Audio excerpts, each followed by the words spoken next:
বাণিজ্য মন্ত্রণালয় এবং শিল্প মন্ত্রণালয় দীর্ঘদিন ধরে কাজ করছে না এটা নিয়ে, এবং তারা আমাদের প্রধান উপদেষ্টার ইচ্ছাক্রমে আমাদেরকে নির্দেশ দিয়েছেন। সেটা হচ্ছে যে আমরা এবার যে চামড়াগুলো কালেকশন কারা করে, সাধারণত বিভিন্ন স্টেশন আছে যেগুলোকে আমরা বলি মাদ্রাসা বিশেষ করে, এবং আরও যারা ব্যবসা করেন, কাঁচা চামড়ার ব্যবসায় করেন, তাদেরকে বিনামূল্যে লবণ দেওয়া হবে। প্রচুর পরিমাণে লবণ রেডি করা আছে, জেলা ভিত্তিক থানা ভিত্তিক লবণ দেওয়া হবে। তারা যেন চামড়াগুলোকে প্রথমে লবণ দিয়ে স্টোর করেন, এটা হচ্ছে এক নম্বর কথা, যেন পচে না যায়।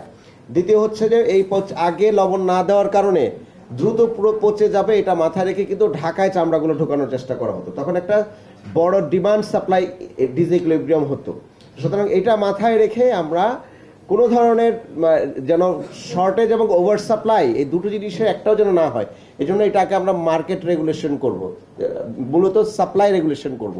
আমরা প্রথম 7 দিন থেকে 15 দিন ঢাকাতে গ্র্যাজুয়ালি চামড়াগুলো ঢুকাইতে নির্দেশ দিব। এই জন্য চামড়াগুলো আমরা মাদ্রাসা এবং অন্যান্য যে স্টেশনে জেলা পর্যায় সহ আছে তাদেরকে প্রিজার্ভেশনের জন্য আমরা সাপোর্ট দিচ্ছি, এবং ঢাকায় চামড়া আমরা একসাথে সবগুলো ঢুকতে দিব না। তো এটা না ঢুকতে দিলে সাপ্লাই যখন কম হবে এবং গ্র্যাজুয়ালি এটা যখন মুক্ত মানে আস্তে আস্তে সাপ্লাইটা ঢাকায় ঢুকবে, তখন চামড়ার একটি দাম আমরা ন্যায্য মূল্য আমরা আশা করতেছি করা যাবে।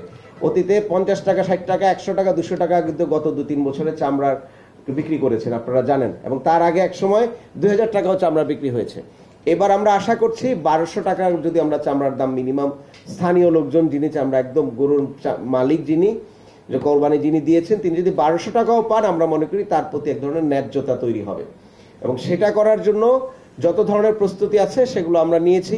এখন বাণিজ্য মন্ত্রণালয় চাইনিজদের সাথে যোগাযোগ করেছেন, সরাসরি তারা এখানে এসে যদি চামড়াগুলো এক্সপোর্ট করতে চান, ইম্পোর্ট করতে এখান থেকে যদি নিয়ে যেতে চান, সেই প্রচেষ্টাও অব্যাহত রয়েছে। তাছাড়াও গত বছরে এবং তার আগের বছরে চামড়া রফতানির কোনো অনুমোদনের ক্ষেত্রে এক ধরনের গড়িবসি করা হয়েছিল, শেষ সময় দেওয়া হয়েছিল আপনারা জানেন, কিন্তু ওই সময় সাপ্লাইয়ের যে ঘাটতি মানে ওভার সাপ্লাই হয়ে গেছিল, এটা আসলে ম্যানেজেবল ছিল না। সুতরাং এবার প্রাথমিকভাবেই চামড়া রফতানির জন্য আগাম অনুমতি দেওয়া আছে। তো সুতরাং আগাম অনুমতি দেওয়ার কারণে যারা যারা চামড়া নিতে বাইরে নিয়েই এটা প্রসেস করে বিক্রি করতে চাবেন তার কোনো ব্যারিয়ার থাকবে না। তো সুতরাং এই যে সাপ্লাই ডিমান্ডের যে রেগুলেশনের জায়গা থেকে একটা ইঞ্জিনিয়ারিং আমরা করছি, এবং একটা মার্কেট ইকুইলিব্রিয়াম তৈরি করার জন্য আমরা সহায়কভাবে এই পলিসিটা হাতে নিয়েছি।